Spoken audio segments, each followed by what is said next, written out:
Welcome to the Stephen McCain podcast, where every week I bring you people doing world-class things in the field of human optimization and performance.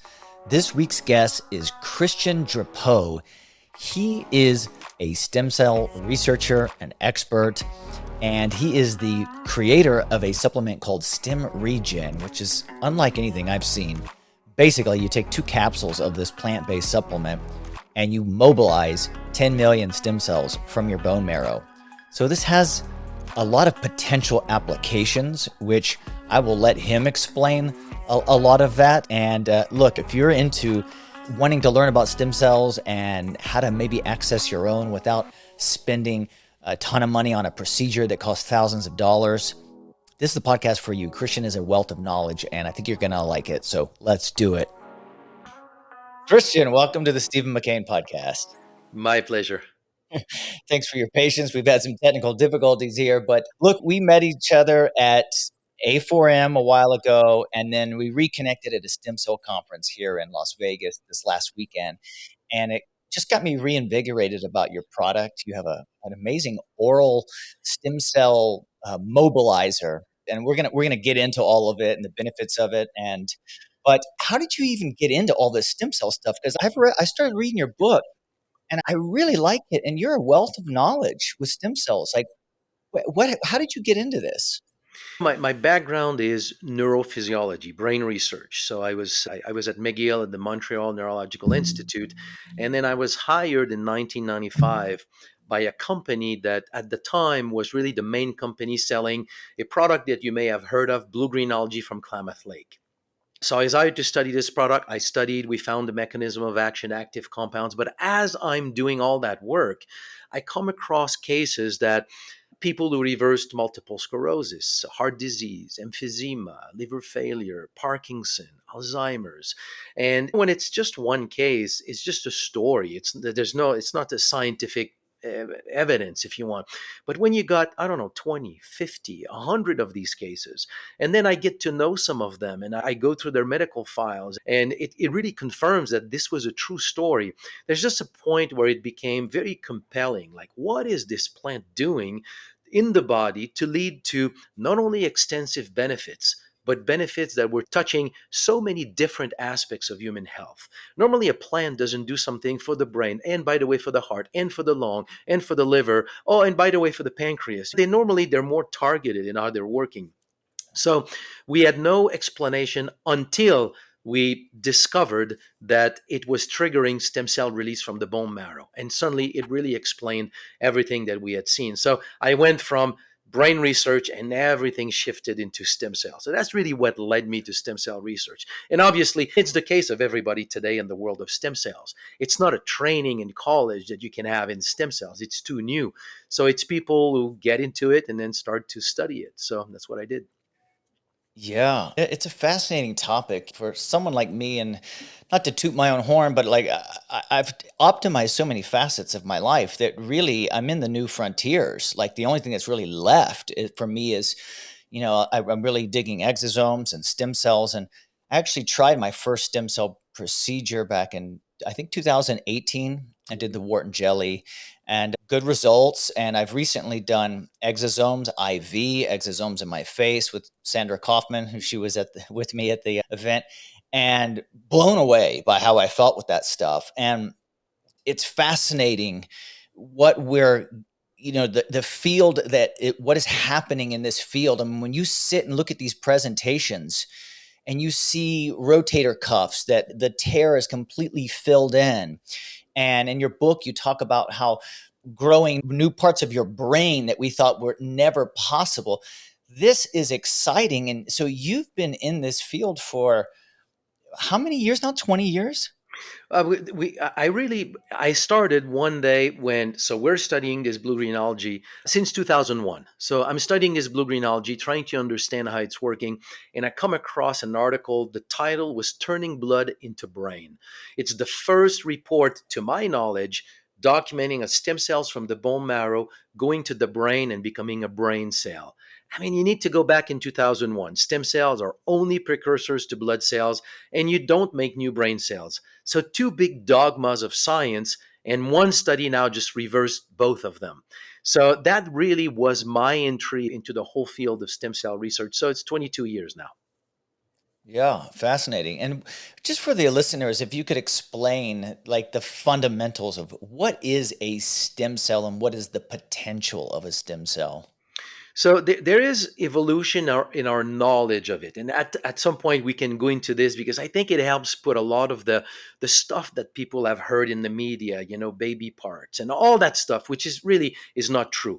But if we go to the definition of what is a stem cell, the best way I think to understand what is a stem cell is first to talk about what is not a stem cell. So every single cell of the body, they're called somatic cells. They do one specific thing. They are specialized. They will never transform into anything else. Like you take a cell of your retina, it's going to be excited by light. That's what it's going to do all its life until it dies and it's replaced by another one. Same thing for your heart, your muscles, all these cells, they're specialized. Nothing, they will never change. At the other end of the spectrum, you have stem cells. In your bone marrow, a stem cell does not have a function as a stem cell. Its function will be in its ability to transform into another type of cell. So traditionally, they were known to be precursors to blood cells, red blood cells, lymphocytes, platelets. But now what we've discovered since the early 2000 is that stem cells from the bone marrow can in fact transform into cells of just about any type of cells in your body. And they are indeed your repair system. So that's really what stem cells are.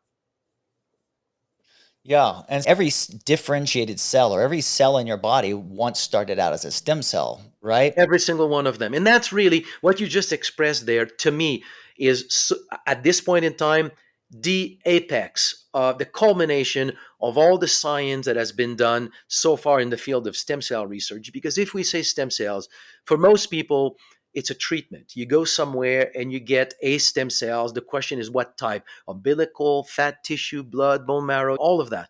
But the thing that is never talked about is that if you can use your bone marrow stem cells, your blood stem cells, your fat stem cells, that means they are in your body. They're not better because you take them out and put them back in. So to me, the core question is, what is the role of stem cells in the body?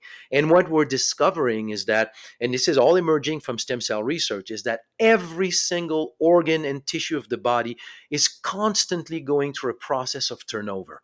They lose cells, your organs are losing cells, stem cells are replacing what is being lost. So today, at the age that we don't have a whole lot of cells that we're born with. Yes, in your heart, in your brain, but your liver, your pancreas, your skin, you don't have cells that you're born with. They're all new, they've all been replaced by cells coming from the bone marrow. Interesting. So this is truly your, like you said, your healing reservoir for the Mhm. rest of your life. This bone, these Correct. stem cells in your bone marrow. And so, what sort of signaling goes on, like maybe when you get injured, or to shuttle these stem cells out and repair, or are they just Mhm. always going out and just seeking repair? I Like, how mean, does that both. really work? Yeah, both. Okay. They're always there. They're always called by a tissue that is in need of repair. So if you've got sort of a chronic injury or a chronic problem, it will constantly call for stem cells to migrate in that tissue. But you may not have enough stem cells in circulation to really have a powerful effect, in repair. But in the case of an injury, the phenomenon has been studied now. I mean, there are hundreds of studies showing different aspects of this whole phenomenon. But what happens is that when you get an injury, like all of these studies were done with heart attack, stroke, burn to the skin, bone fracture. These are the models that were used. But any injury will trigger that phenomenon.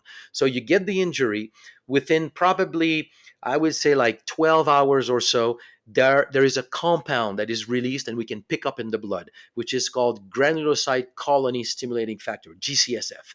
That compound, along with a few others, interleukin 8, stem cell factor, these are all factors secreted by the injured tissue. And it's an SOS signal that is meant to reach the bone marrow. And when these compounds reach the bone marrow, they trigger the process of the detachment of stem cells from the bone marrow matrix.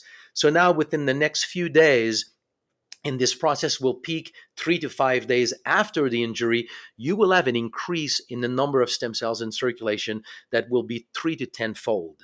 So all these stem cells are circulating everywhere. They don't know where to go. So how do they find the affected tissue? It's that starting on the second day, the affected tissue will release very locally in the capillaries in the vicinity of the injury, will release one specific compound called SDF1, stromal derived factor 1.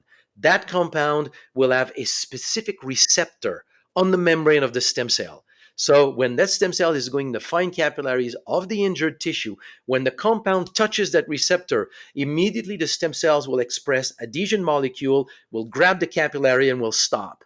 And if it continues to sense the SDF1, sort of a confirmation that yes, there's an injury here, it triggers the migration of the stem cells through the capillary wall in the tissue, and then there's a whole series of adhesion molecules secreted or expressed on the membrane of the stem cell that will make the stem cell literally crawl to the area of the injury, and upon contact with cellular debris of that tissue, stem cell will multiply and transform into cells of that tissue. Just like you have an immune system that we can define the whole process of how an immune cell will deal with an infection, you have a repair system with your stem cells being released, very, very finely coordinated process to lead these stem cells to the injury and to repair the injury. It's a repair system. Yeah, and keeping that system optimal, I imagine would not only help you age slower, feel better, have everything working better, probably live longer, or at least a higher quality life, right? So, how do we optimize this system? Because the thing that the question I have in my mind is, you have this reserve of stem cells. As you age, is that reserve declining? Basically, what I'm trying to ask is, what slows down the amount of circulating stem cells? Because that's the thing that you're talking about is truly the healing, right? How much do you Correct. have in circulation? Yeah, what So slows that down? yeah, there's a few like fundamental questions here that you ask. So let's unfold them, because you ask, Okay. stem cells and longevity. And this is the other side of the story that is not really talked about. Anybody goes to get stem cells to repair something.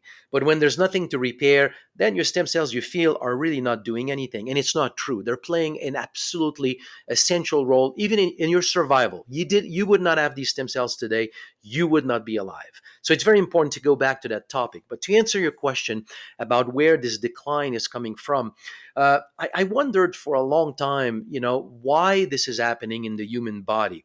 And it suddenly dawned on me at some point that if you look at our history, evolution here I'm referring to. So over the past 50,000 years, we have evolved with a life expectancy of 30 years. That was about the lifespan of a human being over the past thousands of years. So longevity has never been selected. There was never an opportunity here to select longevity. So we are here today with a biology and over a whole human body that today has now 50 years of additional lifespan. Over the past 150 years, we have a life expectancy of 80 years of age. So but our body has evolved to be strong for 30, and that is mirrored, or you can see the impact of this, or the consequence of this is that your bone marrow that is in charge of keeping you healthy and alive during your lifespan is exhausted around 30 years of age. So Mm, what happens is that you're born with red marrow, and that red marrow slowly converts into fatty marrow. So your red marrow that makes stem cells shrinks as you age, and that shrinkage is constant, and it reaches around age 30. You have lost about 95% of that red marrow.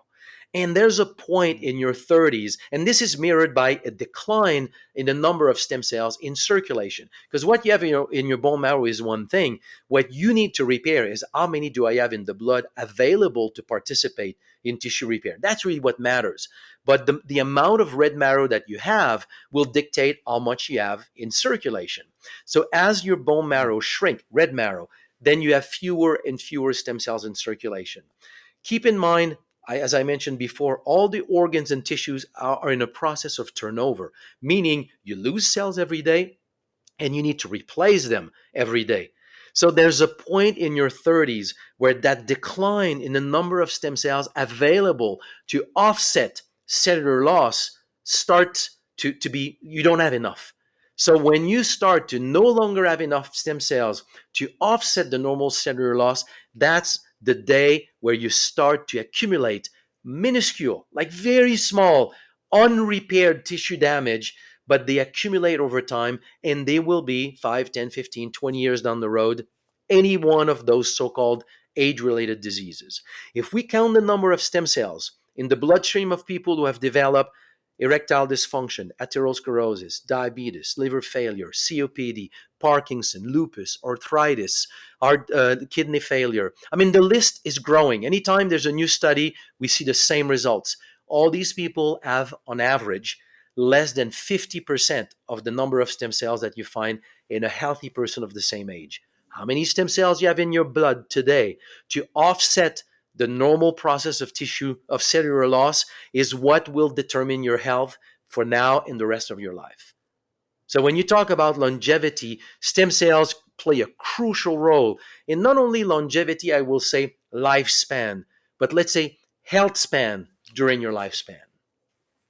Yeah, that's the big keyword, excuse me, these days is health span. Like, who wants to live in diapers for the last 20 years of their life, right? What I want to be active. I want to be having a great time. But it is interesting that even if you do everything right, you manage the big four, your nutrition, your sleep, your exercise, your stress, you're only going to squeeze out so much because the human body is actually it's not designed to live on endeavor. We're supposed Mhm. to multiply, raise kids, raise them, die, right? Like our genes are even like telomeres and everything is set up for that process. And so it really begs the question, what sort of plan of action can I do to mitigate this predefined system that where I have to step in front of it? What modalities are available to me?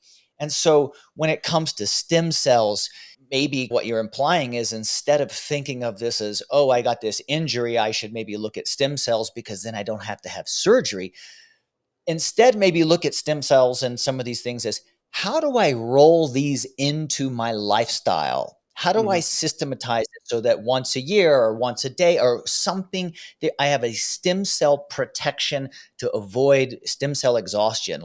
And that's where your product kind of is intriguing in a way. Maybe if you could introduce us about your stem region product that you have and how it works. Okay, but to your first question, um, like an injury, and as an athlete, what I'm going to say, you know it very well. It's almost like everybody knows it, and yet when a problem shows up in our life, uh, we think that it just happened. Nothing happens overnight. Absolutely nothing happens overnight. Yeah. Even an injury that has happened like in one specific moment, you can point to the moment when you pulled a tendon, for example, or pulled a muscle, but it did not start on the moment when you pulled that muscle. The muscle that you pulled was the one that had a micro injury the day before and the day before, and maybe for the past year, but you keep training on it, it never fully repairs, and that's where the weakness is.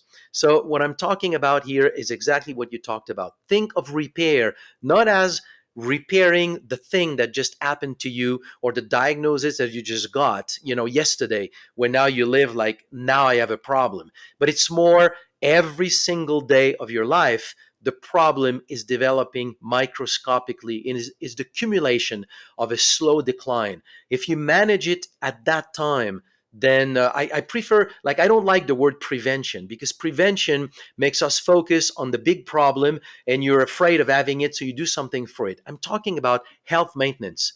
The health that you have today, you just keep it simply by supporting this process of tissue renewal. So health maintenance, and the way to do this, you talked a moment ago about the big four, and one thing that fascinates me, I'm not going to say that it's the only leverage here. But it's amazing. Like, nutrition is good on its own. It will bring many aspects that are important: stress control, sleep, exercise. All of these are great. They are effective in various aspects. But there is a common denominator that I find fascinating. Think of the things that are good for your health: good antioxidant nutrition, have a good sleep, exercise, control stress, don't smoke cigarettes, don't drink alcohol. All of these have been shown to have an effect on stem cells. You reduce inflammation, you reduce oxidative stress, you support stem cell function. You have good sleep, you support stem cell function. You are stressed, you suppress stem cell function. Alcohol, cigarette smoking suppress stem cell function. It's almost like stem cells is emerging as sort of the core aspect of human health. And with all of this in mind, what I have done, so you can do things for stem cells: control your stress, sleep well, do exercise. All of these are good. Fasting for more than 3 days releases stem cells. So fasting will do a lot of things for you, trigger autophagy, all kinds of things. But the amazing thing that fasting does for health, I believe, is tied to the fact that it triggers stem cell mobilization. It is one of the stem cell technologies, if you want. And along the line of all of this, I just stumbled on a plant, what I was talking at the beginning of the podcast, this blue green algae from Klamath Lake. I'm studying it. We don't understand why it's bringing all these different benefits. I come across this article, Turning Blood into Brain, an observation that stem cells are seen to turn into brain cell. I go into the scientific literature to see what else I could find, and I find another study showing that stem cells can become liver cell, and then another one saying that they can become heart cells. So I'm thinking, if stem cells can become heart, liver, and brain, why not lung, pancreas, skin, and the rest? Makes no sense that they would become those three and not the rest. So let's speculate here. Let's say that it's just a matter of time. So we're in 2001. Let's say that it's just a matter of time and we will discover that they can become everything. It's bound to be that. So if we accept that that's what it is, they have to be the repair system of the body.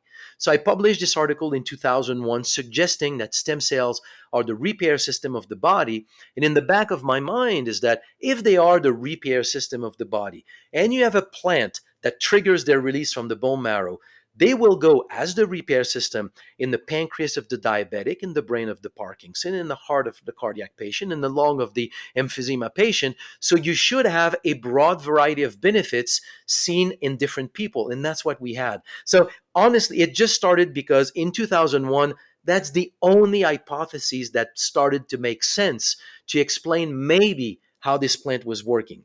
So we acquired a flow cytometer. We started to count stem cells on ourselves. We took the blue green algae. We counted stem cells an hour, 2 hours after consumption.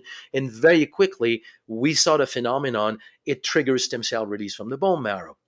So after discovering what this blue-green algae AFA was doing, then to me it was clear we evolved in symbiosis with the environment. There has to be other plants having an effect on that repair system. How do you find them? So you ask the question, what has been known historically to be associated with many kinds of benefits? Goji berries for longevity, medicinal mushroom, seaweed extract. And so we started to test all of these. We saw an effect on stem cells on all of them. Then I started to go into remote areas of the world, what that are unattached or disconnected, if you want, with the global economy. Like in Madagascar, what is their go-to plant? That is good for everything. Papua New Guinea, South America, in Africa, what is their go-to plant? And that's where we found the most effective one that we have so far. So, sea buckthorn berry from the Tibetan Plateau, aloe macroclada from Madagascar, seaweeds from Patagonia.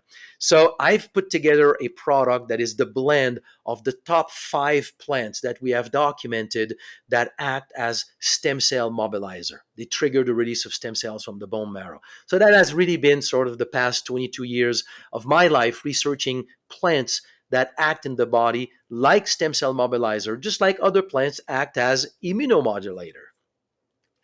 Yeah, it's amazing. In your book, or I think maybe I listened to you on a podcast, and you were talking about how you guys had to do some sort of like deals with Madagascar in order to like crop sharing and to sequester these things and make sure that you had a supply of them. It's quite an undertaking. It's very impressive. And I agree with you when you said about these injuries don't just show up out of nowhere. I always tell people it's like a piece of paper. If you tear a little tear in a piece of paper, and then you just start pulling on that piece of paper, it rips really easy, right? Hmm. And that's happening to athletes all the time. They're getting these tears and they're not recovering. And most athletes, if you're at a world class level, are overtrained. I mean, I was overtrained for 12 years straight in order to try to keep up with learning all this stuff. But to have something like your product that is just filling in the gaps on a daily basis Uh-huh. is very intriguing to me because I view all this aging stuff, and I've talked about this before in the podcast, like watching your fingernails grow. And it's the same thing when I tell people about exercising, and they just, oh, I don't, it's not working for me. It's not working for me. And they're 1 week into it. And it's like, look, if I told you to watch your fingernails grow for an hour, and then I would ask you, did your fingernails grow? And you'd be like, no, they didn't. But I said, come back in 2 weeks and tell me if your fingernails grew. They did, right? So we have a hard time conceptualizing time and aging. And I think that it's this whole anti aging thing. I see these quote unquote experts that are anti aging. And I'm like, how do you look? What is your discipline? What is your practice? And I view it as a daily discipline that sometimes is weekly and monthly and yearly, but it is an ongoing thing to mitigate this. You don't wait until 20 years of accumulation have happened and then you just think you're going to get a stem cell procedure and look like 10, 20 years younger, right? And so I'm fascinated by what you have done. Let me ask you this. How do people dose your product? It, How do it's you recommend them mm. dosing it? Yeah, I probably it's a better question what I recommend because people have done all kinds of things over the years, and actually the recommendation that I have comes from all these stories that I've heard, what we do in our studies. Anytime you take 2 capsules of Stemregen, you will increase. This is the studies that we have done. You will have on average about 80% more stem cells in circulation. In all the studies that we have done with people between, let's say, 20 to 70 years of age, the average is about 2.4 stem cell per microliter. More when you're younger, less when you're older. But let's say we use that average. You have 5 liters of blood, so that's about 10 million stem cells. So you take 2 capsules, you release 10 million stem cells. The residency time of stem cells in the bloodstream is anywhere between 6 minutes to 6 hours, average about an hour or two. So it's really a wave of stem cells that you send in the body. They go and they repair, and then they go back. Any of those that don't go into tissues go back to the bone marrow, and they're ready to be re-released again. So understanding this process in the body, the best effect is to send several waves of stem cells. So it's better to send several smaller waves than one big wave because your body is equipped to work into, like you just described, small increment. It's small declines every day that you repair with small busy bees going out there in the body and doing the repair. You do this several times a day, that's the best results. So what we recommend is start for the first month or two and take 2 capsules and do this 2 or 3 times a day, just upfront to kind of give your body this boost, if you want, of tissue repair. And then after that, you can taper off, go back to 2 capsules a day. And if you feel that no, your body was doing better doing 2, 3 times a day, then go back to that for a little while because it won't last forever. There's a point where you've done enough repair where you're totally fine on just maintenance. You may be fine even stopping and going back now to it every 2, 3 months. If you take 2 capsules a day and it releases 10 million stem cells, that means 300 million at the end of the month. So there's a point where you can just do this, let's say, 4 times a year. So that's sort of the Mm. approach you take with the product. Yeah, and it's probably beneficial to do what you said, a multiple dose a day in the beginning, so that you're actually convinced that this is actually working for you, right? And if you are, you're more inclined to stick with it. Correct. You know what I mean? What about if somebody has sustained an injury, or maybe they just did ran a marathon or something where Mhm. they beat themselves up pretty bad? How would you dose something like that?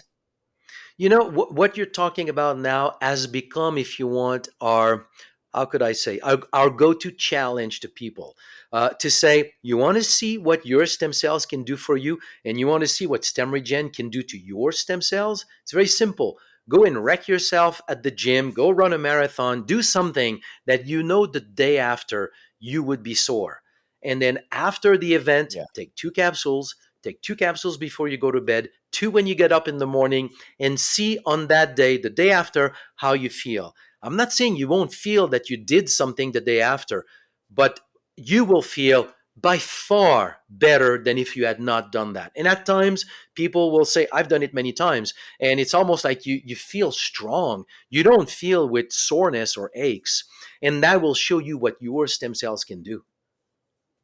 Yeah, I think that's a smart approach, and I always tell everyone some supplements and adjuvants that you take, they have this ability for you to really build a. I try to build a relationship with every single thing that I take.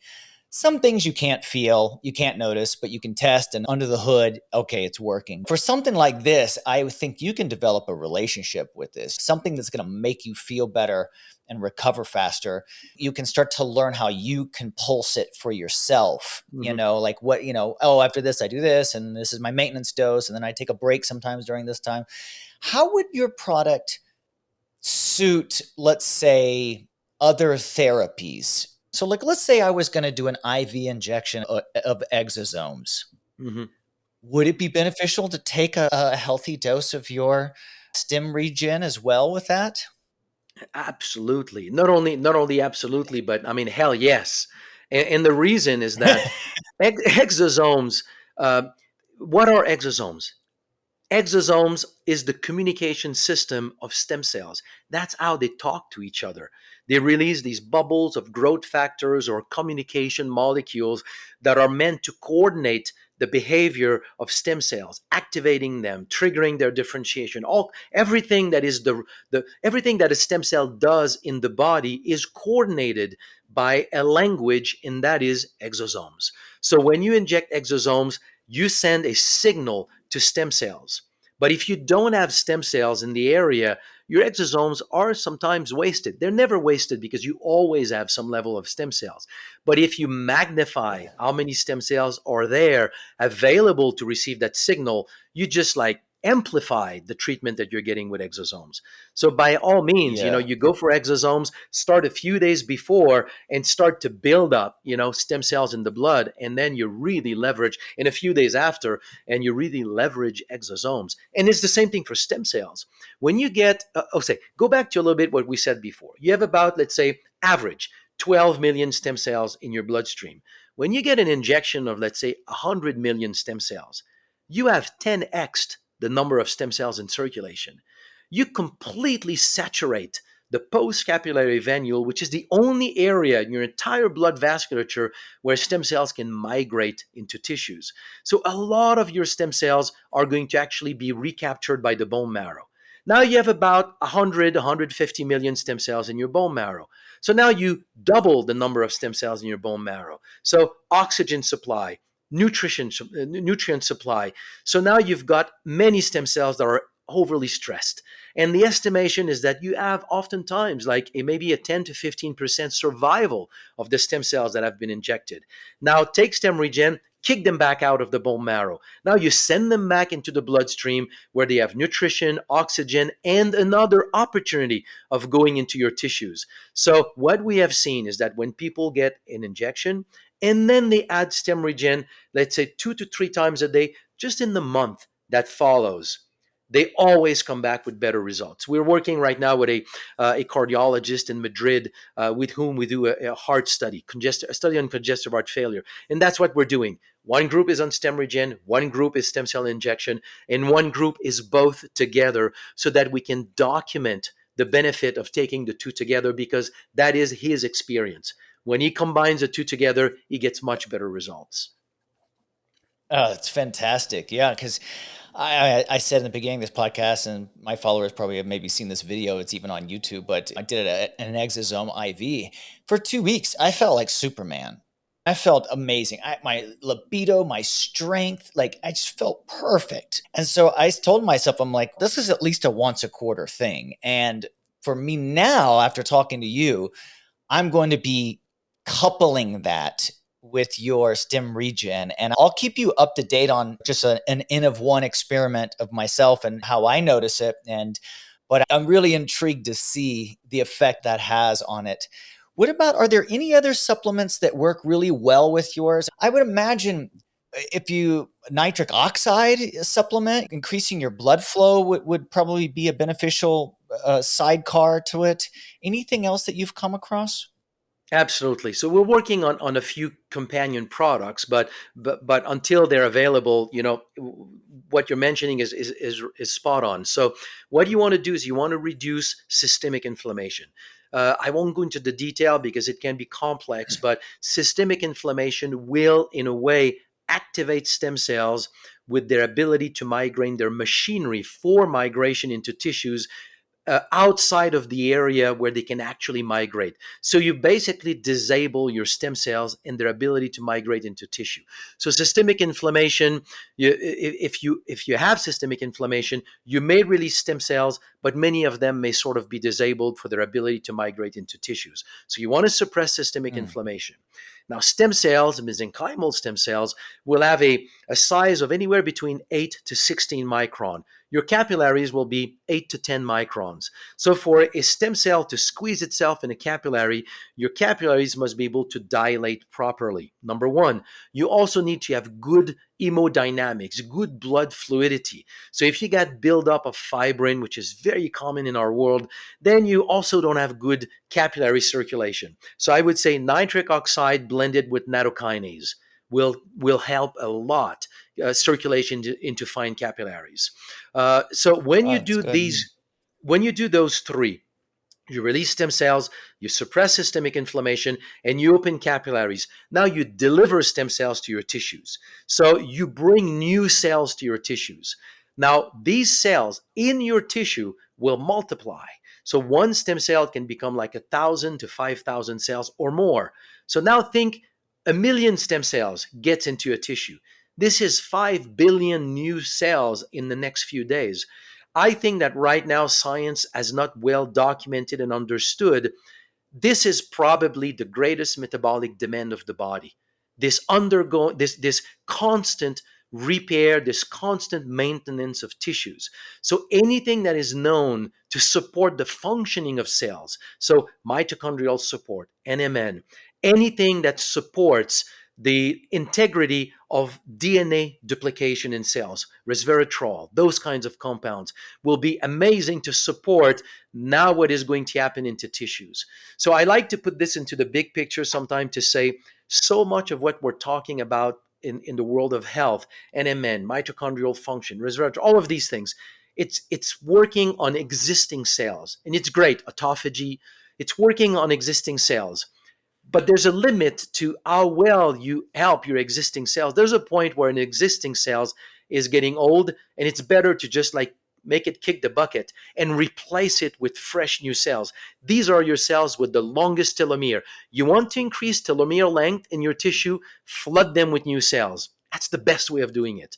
So that's the whole Yeah. process here. Anything that helps existing cells, you flood your tissue with new cells and then you support them. Yeah. A lot of people will just tell you if you optimize the cell, you optimize the body, right? Back to what you were saying about this stem cell getting through a capillary. What about the different types of fats that you eat? Like omega 3s would make the cell membrane more malleable so it can squeeze through those capillaries. Making sure that you have a good omega 3 to 6 ratio, I think would be. Look, these are all the basic health things. Again, which is great because it's not like there's some new thing constantly. I mean, really, you manage those big four, even when you have those basics down, you still go through periods where your sleep gets jacked, right? Or you start stressing about something comes up in your life, and so you have to refocus on that. And so you really have to have a framework. And that framework needs to always have some sort of feedback where you're constantly fine tuning it so it doesn't spiral out of control. I know I'm getting a bit off the topic here because we're talking about stem cells, but it never hurts to talk about health. And I really am interested in trying your product with some of these adjunct or these extracurricular stem cell things that I might be doing. I had a couple of years ago also bone marrow taken from my hip, Huh. and it's cryogenically frozen. So if I ever need it, and I've heard that I could have it multiplied and like Hmm. expanded and use those. I need to follow up, and that might be a nice longevity strategy, but to maybe use those along with your product as well, you know. So the picture's kind of coming together Mhm. for a lot of this stuff. There are a number of Yeah. views on this, and honestly, I don't think that the science is settled. What I mean is that a stem cell, once it's out of the bone marrow, uh, will lose its stemness to a degree. When it starts to multiply, it starts to lose telomerase, and so the number of cellular division that it will have is a limited number. So whether you start that in the lab or it starts in your body, the injection looks bigger, but in terms of actual true repair, is it going to really affect the amount of repair? It's an open question. I don't think that question has been properly answered. It may not be necessary to multiply them, and that is why a lot of clinics right now no longer do the multiplication. It's going to happen in your body. I'm not saying that it doesn't. There's no value to it. There might be, but it's an open question. Number one. Number two, cryoprotection is a great science. It's been very well, uh, I wouldn't say documented, but it's developed over the past, let's say, 20 years. But the question remains: if you cryoprotect your cells for too long, when you thaw them, are they really as effective as when you froze them on day one? Are they better 10 years down the road or 20 years down the road? Are they better than the one that you would have now in your body? Because they also decline in quality in your body. Where is that threshold where suddenly you just say, now it's diminishing return? I'm better to go back to my stem cells. Because there is this idea now floating around. I'm hearing it all the time. Your stem cells are declining, therefore past 40 years old, they're down the cliff, they're not working anymore. You need to have an injection of, let's say, umbilical cord stem cells. I'm not going to debate whether umbilical cord stem cells could be good, because I think it can, but I will debate this idea to say past 40 years, your stem cells are not valid. We are doing a study right now with congestive heart failure, chronic, stable congestive heart failure. So we're talking about people who, at least for the past 2, 3 years, medicine has done everything that it could to help these people, and they're now living with a reduced ejection fraction. They walk one flight of stairs, and then they need to stop to catch their breath. And we put them on Stemregen, where they release stem cells every day, their own stem cells. The group of people, they are between 68 and 74 years old. And after 6 months, all of them have normalized cardiac function, normal ejection fraction. Wow. So their Wow. 70-year-old stem cells did the job. So are they as good as when they were 10 years old? No, they're not. But are they worthless? No, they're not. They can do the job. Yeah. Sometimes I jokingly I say it's like to say, when you're 40, are you now worthless because you're not as performant as when you were 15? No. Yeah. Yeah. Yeah, exactly. It's a good point. And in your book, you talk about this study. Could you reproduce an entire rat's immune system with one stem cell, where they just radiated the rat's immune system and then they put one stem cell in and it rebuilt the entire immune system? Am I correct? Is that Yeah, how it yeah. worked? This is a powerful, powerful study, because there is this idea that, well, if I release more stem cells, am I going to exhaust the bone marrow? And the answer is almost like saying, if I take a glass of water from the ocean, am I going to like empty the ocean? What if I took like a gallon? Okay, but what if I do this a lot and I take like 50 gallons a day? You're not going to touch the ocean. It's not, the ocean will not even know that you took some water. Your bone marrow is about the same. Your bone marrow is a process called asymmetrical cellular division.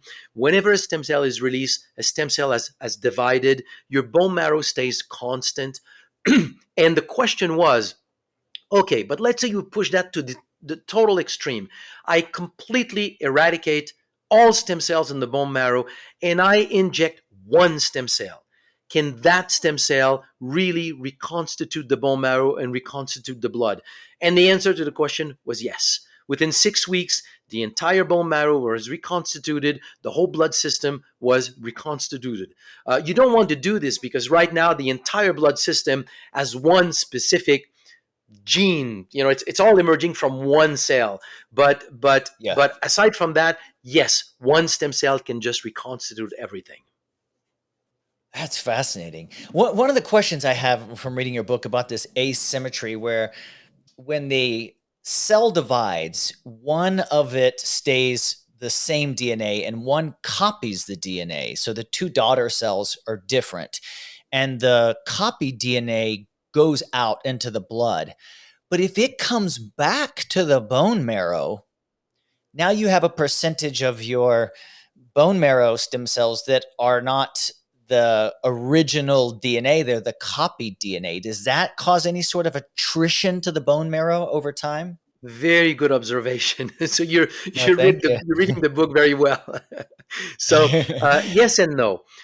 You need to understand the way that stem cells are produced and released in the bone marrow is that they progress along like lamellas in the bone marrow, and the one that are going to be released are sort of in a specific pool, if you want, in the bone marrow, and that's the pool where your stem cells from the blood are going to go back. So they are the one that are going to be re-released. So somewhere you do have, as you age, you do have like your stem cells are not as pure, for lack of a better term, when you're 50 than on the day you're born. It's part of the decline. But the stem cells that go back from the blood back to the bone marrow, they are the one that will be re-released. They're not the one that will form, if you want, the core stem cells of your bone marrow. But it's not an all or none thing. Yes, over your life, it is part of the evolution of your bone marrow. Correct. Gotcha. Yeah, and how is there any way to stave off this, what I would call fatty bone marrow disease, the yellowing of the bone marrow? Is there any way to slow that down that we know of? Nothing. I Besides mean, what probably all the no stress, the eating well, the exercise, all of I don't know. that? I know honestly, I don't. I'm not aware of any studies that studied that process. What factor can affect that process, accelerate it, slow it down? The only thing that I can say is that right now, this process that is called conversion, red marrow converting into yellow marrow, if it reverses, it's called reconversion, and that is like the hallmark of leukemia.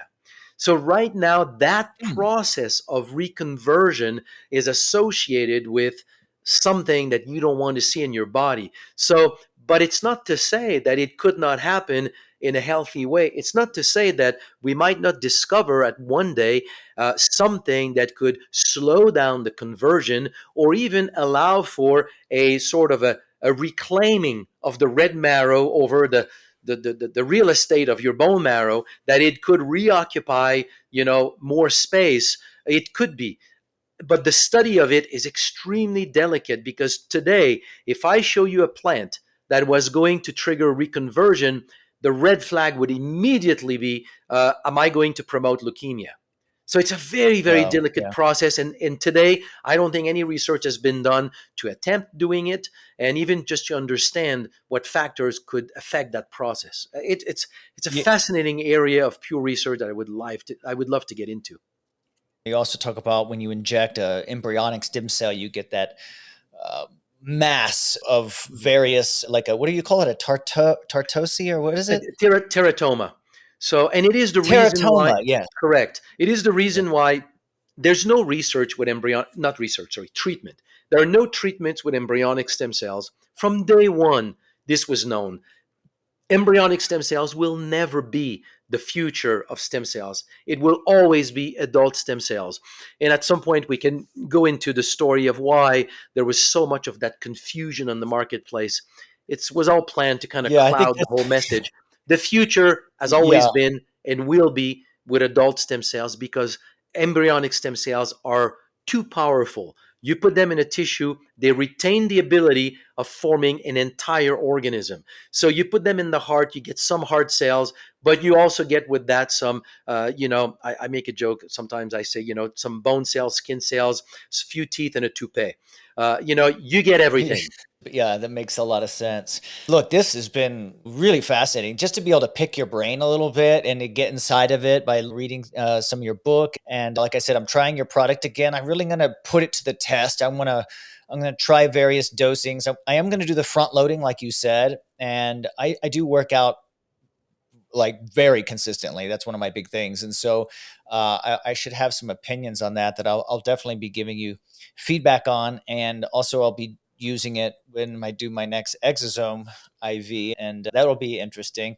But if somebody wants to give your product Stemregen a try. You got me set up as an affiliate. I don't think my code is set up yet, but when this podcast gets released, there will be a page for it with all the resources for everything we talked about, and there'll be a link to your product. And I believe you're offering 15% off if someone uses Correct. the code. 15% off on the first order through affiliates. So the moment Perfect. they use your code, they will get 15% off.